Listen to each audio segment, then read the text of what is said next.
کام کرو گے جو پچھلے لوگوں نے کیے. تو پچھلے لوگوں نے جو کام کیے یہود و نصارہ نے، اس میں تو سب سے ڈومیننٹ چیز تھی شرک. اس کے علاوہ ایک اور ان کی بہت بڑی بیماری کا ذکر قرآن پاک میں اللہ تبارک و تعالیٰ نے فرمایا ہے. سورہ توبہ کی آیت نمبر 131، آیت نمبر 31 نبی صلی اللہ علیہ وسلم نے، اللہ تبارک و تعالیٰ نے فرمایا اتخذوا احبارہم ورہبانہم اربابا من دون اللہ.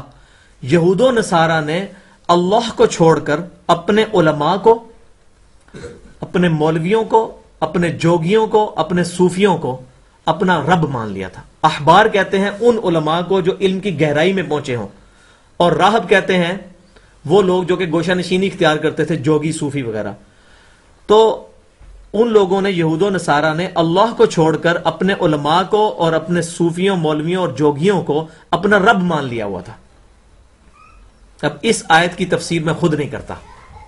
اس آیت کی تفسیر کے اندر جامعہ ترمذی کے ابواب التفسیر چیپٹر میں امام ابو عیسیٰ محمد بن عیسیٰ ترمذی رحمۃ اللہ علیہ ایک حدیث لے کے آئے ہیں جس کے راوی ہیں سیدنا عدی بن حاتم رضی اللہ تعالی عنہ، اور یہ حدیث جو ہے مسند امام احمد میں بھی موجود ہے. وہ کہتے ہیں کہ میں اس وقت تک مسلمان نہیں ہوا تھا، میں عیسائی تھا. حاتم تائی کے بیٹے سے جو مشہور ایک فیاض تھا، وہ کہتے ہیں کہ میں نے نبی صلی اللہ علیہ وسلم کا تعارف سنا تو میں نے قرآن پاک جو ہے اس کو سننا شروع کیا، قرآن پاک کو پڑھنا شروع کیا. میرا دل اٹریکٹ ہوا کہ یہ دین سچا ہے. لیکن جب یہ آیت آئی نا تو اس پہ میں ٹھٹک گیا. نبی صلی اللہ علیہ وسلم کی خدمت میں حاضر ہوا. میں نے کہا اللہ کے نبی صلی اللہ علیہ وسلم، میں نے قرآن پاک سنا ہے، آپ اللہ کے نبی ہونے کا دعویٰ کرتے ہیں، آپ صلی اللہ علیہ وسلم مجھے یہ چیز ارشاد فرمائے کہ میں خود عیسائی ہوں، ہم نے کبھی بھی اپنے علماء کی اور اپنے جوگیوں صوفیوں کی پوجا نہیں کی ہے. یہ قرآن پاک میں یہ آیت کیوں آئی؟ اتخذوا احبارہم ورہبانہم اربابا من دون اللہ. تو نبی صلی اللہ علیہ وسلم نے ارشاد فرمایا کہ مجھے سچ سچ بتاؤ کہ جب تمہارے مولوی، یہ میں ترجمہ کر رہا ہوں احبار کا، تمہارے مولوی اور تمہارے صوفی تمہیں کوئی بات بتایا کرتے تھے تو تم بغیر تحقیق کے، بغیر یہ دیکھے ہوئے کہ تورات میں کیا لکھا ہے، انجیل کے اندر کیا لکھا ہوا ہے، اور انبیاء کرام کی جو احادیث چلتی آ رہی ہیں ان کے اندر کیا موجود ہے، کیا ان کی بات کو بغیر تحقیق کے مان نہیں لیا کرتے تھے؟ انہوں نے کہا یا رسول اللہ ایسا ہی تھا. تو آپ صلی اللہ علیہ وسلم نے فرمایا کہ یہی تو رب بنانا ہے، کیونکہ شریعت کا اختیار صرف اللہ کو ہے، یا اللہ کے اختیار سے نبی جو وقت کا ہوتا ہے وہ شریعت کے معاملے میں کوئی حکم ارشاد فرما سکتا ہے. تو جب دین کو مولویوں کے، جوگیوں کے، صوفیوں کے حوالے کیا جائے گا، پھر امت کے اندر فرقے پیدا ہوں گے. اور آج جو فرقہ واریت اتنے بڑے لیول پہ نظر آ رہی ہے اس کی سب سے بڑی وجہ میرے نزدیک یہی ہے، اتخذوا احبارہم ورہبانہم اربابا من دون اللہ، کہ ہم لوگ خود تحقیق کرتے نہیں ہیں. حالانکہ نبی صلی اللہ علیہ وآلہ وسلم نے ہمیں شفیق روحانی باپ کی حیثیت سے یہ چیز ارشاد فرمائی کہ میں اپنے بعد تم میں دو چیزیں ایسی چھوڑ کے جا رہا ہوں. الموطا امام مالک کے اندر یہ صحیح حدیث ہے، کتاب القدر چیپٹر کے اندر سیدنا ابو ہریرہ رضی اللہ تعالیٰ عنہ سے کہ نبی صلی اللہ علیہ وآلہ وسلم نے فرمایا میں اپنے بعد تم میں دو چیزیں ایسی چھوڑ کے جا رہا ہوں جن کو مضبوطی سے پکڑ لینا، تم کبھی گمراہ نہیں ہوگے. ایک قرآن اور دوسری میری سنت، اور سنت وہ جو صحیح حدیث سے ڈرائیو ہو.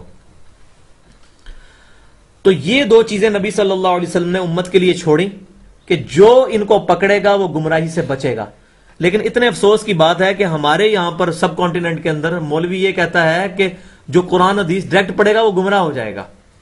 حالانکہ 11 ستمبر 2001 کے بعد 9 مہینے کے اندر 34,000 امریکنز نے اسلام قبول کیا ہے قرآن پڑھ کے، انگریزی میں ترجمہ، کسی عالم سے نہیں پڑھا. عالم تو ہمارے مسلمانوں کے پاس اتنا ٹائم نہیں ہے کہ اپنے مولویوں کی تقریر جمعے کی سنیں. انگریز کے پاس کہاں سے اتنا ٹائم آیا کہ وہ علماء سے جا کے قرآن سیکھے؟ قرآن پاک کا ترجمہ انہوں نے انگریزی میں اسٹڈی کیا کہ یہ دین کیسا ہے اسلام. 11 ستمبر 2001 کے بعد، اس کے بعد سے لے کے ابھی تک 8 سالوں میں روزانہ 400 بندہ صرف امریکہ کے اندر مسلمان ہو رہا ہے قرآن پڑھ کے. اور یہ نبی صلی اللہ علیہ وسلم کی صحیح بخاری اور صحیح مسلم کے اندر حدیث موجود ہے کہ نبی صلی اللہ علیہ وآلہ وسلم نے ارشاد فرمایا فضائل قرآن کے چیپٹر کے اندر کہ تمام انبیاء پر ایمان لانے والے لوگوں کی تعداد ڈیپینڈ کرتی ہے اس نبی کو دیے گئے معجزے پر. اللہ تعالیٰ نے مجھے سب سے بڑا معجزہ قرآن دیا ہے، میں اللہ سے امید کرتا ہوں کہ قیامت والے دن سب سے زیادہ امتی جنت میں جانے والے میرے ہوں گے. اور صحیح بخاری اور صحیح مسلم کی متفقن علیہ حدیث ہے کہ نبی صلی اللہ علیہ وسلم نے فرمایا کہ میری امت جو ہے جنتیوں کا نصف ہوگی، آدھے جنتی جو ہیں وہ میری امت سے جائیں گے. اور کیوں؟ وہ قرآن پاک معجزہ. تو ابھی پریکٹیکلی بھی ہم نے دیکھ لیا ہے کہ اسلام جو ہے وہ قرآن پاک کی وجہ سے پھیل رہا ہے دنیا کے اندر. تو اب جو لوگ کہتے ہیں جی قرآن ڈائریکٹ پڑھو گے تو گمراہ ہو جاؤ گے، وہ تو پہلی بات ہے قرآن کے خلاف ہے. اللہ تبارک و تعالیٰ نے سورۃ القمر کے اندر 4 دفعہ یہ چیز ارشاد فرمائی، بسم اللہ الرحمن الرحیم وَلَقَدْ يَسَّرْنَا الْقُرْآنَ لِلذِّكْرِ فَهَلْ مِن مُدَّكِرٍ، کہ بے شک ہم نے قرآن کو سمجھنے کے لیے آسان کر دیا، تو کوئی ہے سوچنے سمجھنے والا.